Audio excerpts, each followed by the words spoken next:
Bom dia, boa tarde, boa noite. Como é que vocês estão? Espero que vocês estejam bem, assim como eu estou, né? Essa semana foi uma semana assim bem atípica, né? Eu tava com visita em casa, eu tô com novos projetos que tá me levando muito tempo também, tirando um pouco o meu foco, né? Então eu não consegui gravar vídeo nessa última semana.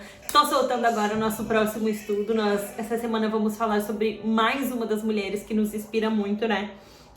Nós vamos entrar numa série nova, vamos aprender sobre a vida da Ana, né? Ana é uma mulher de oração, uma mulher que realmente temia e buscava o Senhor, assim como outras mulheres que a gente já estudou aqui. Ela tinha uma dificuldade, né, para ter filhos, mas o Senhor, mais uma vez, provou e foi provedor e foi perfeito como sempre, né? Então a gente vai aprender aqui um pouquinho sobre isso.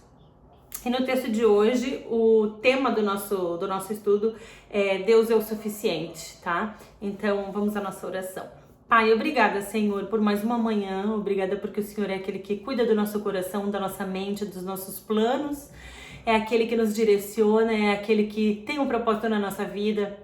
É aquele que faz muito mais do que a gente pede, do que a gente pensa, do que a gente espera. Obrigada porque apesar de todas as nossas dificuldades e dos nossos problemas e de todos os nossos anseios, o Senhor tem a nossa vida nas suas mãos, o Senhor controla todas as coisas e é nisso que nós queremos e devemos nos agarrar. Nessa manhã eu peço que o seu Espírito Santo entre e invada todas essas mulheres que aqui estão e que escutam esse estudo comigo, Pai. Que o teu Espírito Santo fale ao coração de cada uma delas e que elas sejam fortalecidas nesse dia de hoje e que elas possam ser direcionadas para o caminho da verdade e que elas possam entender que nada foge ao seu controle e que tudo coopera para o bem daqueles que te amam, Pai.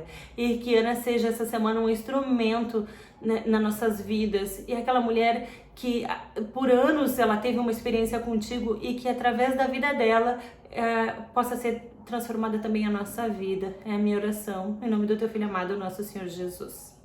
O texto de hoje se encontra em Samuel, 1 Samuel 1, de 1 a 8.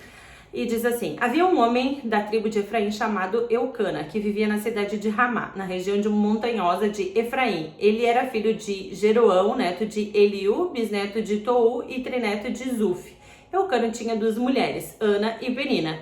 Penina tinha filhos, porém Ana não tinha. Todos os anos, Eucana saía à sua cidade e ia a Siló, a fim de adorar e oferecer sacrifícios ao Senhor Todo-Poderoso.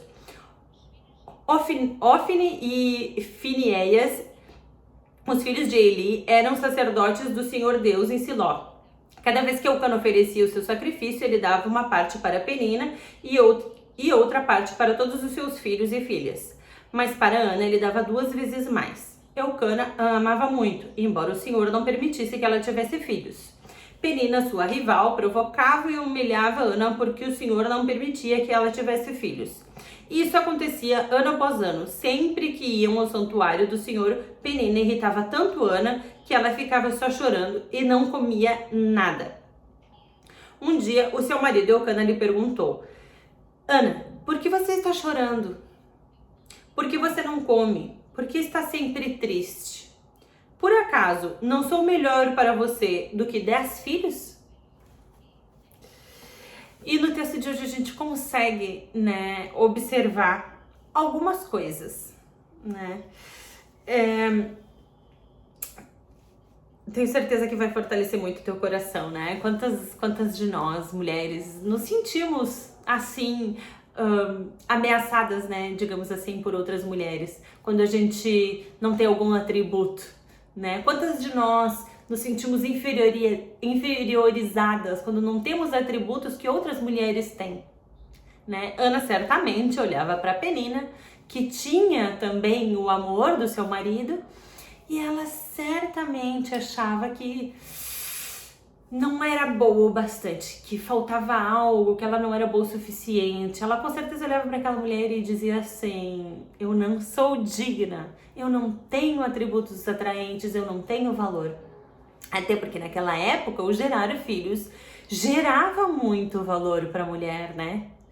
E ela se sentia inferiorizada, ela sofria, ela chorava, ela não comia Quantas vezes, né, quando nós não estamos bem em determinada situação, automaticamente a gente nos maltratamos. Quando você para de comer, é uma forma de você se punir, se maltratar, né? E Ana fazia isso com ela, inconscientemente, né? Porque normalmente a gente não faz isso de propósito, é inconsciente. Então ela automaticamente se prejudicava, né? Ela piorava as coisas para ela. Então ela sofria, ela não comia, ela chorava, ela realmente era uma mulher amargurada. Quantas vezes nós também não somos assim diante de uma dificuldade, de uma tribulação, né? Tendenciosamente nós nos fechamos, sofremos e a gente não quer reagir, né? Quantas vezes... E Elcano, o marido dela, olha para Ana, né, diante daquela tristeza, daquela amargura, né? Ele sabe o quanto é importante filhos, o quanto aquilo gerava valor para a mulher, o quanto aquilo aumentava, digamos assim, o valor da mulher perante a sociedade e tudo mais. Mas ele olhava para ela e dizia: mulher, por que tu tá chorando? Será que eu não sou suficiente? Será que eu não sou melhor do que tudo isso? Né? Então eu também interpreto Deus assim, né?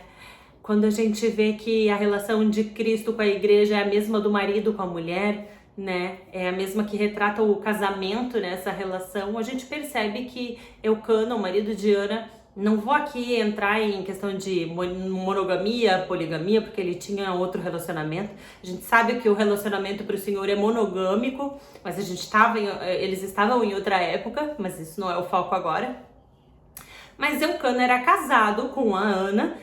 E quando ele olha para Ana, né, chorando, sofrendo, sem comer, triste, ele olha para Ana e ele vê que aquilo era importante para ela. Filhos também era importante para ele, mas ele diz: por acaso eu não sou melhor para você do que 10 filhos? Não é só um, não, é 10. Eu não sou melhor do que tudo isso. E Deus também é assim conosco, né? Deus é aquele Deus que nos dá muito mais do que a gente pede, é aquele Deus que nos gera como é que eu posso dizer, uma presença, né, tão sobrenatural. Ele é um Deus que nos abençoa, que nos preenche de uma forma tão incrível. E Ele com certeza faz isso. Ele olha pra gente diante da nossa frustração, da nossa tribulação, e Ele apenas diz assim: pare, será que eu não sou o suficiente? Por que você chora? Por quê? Será que por causa disso que você chora tá acima de mim? Você tem a mim?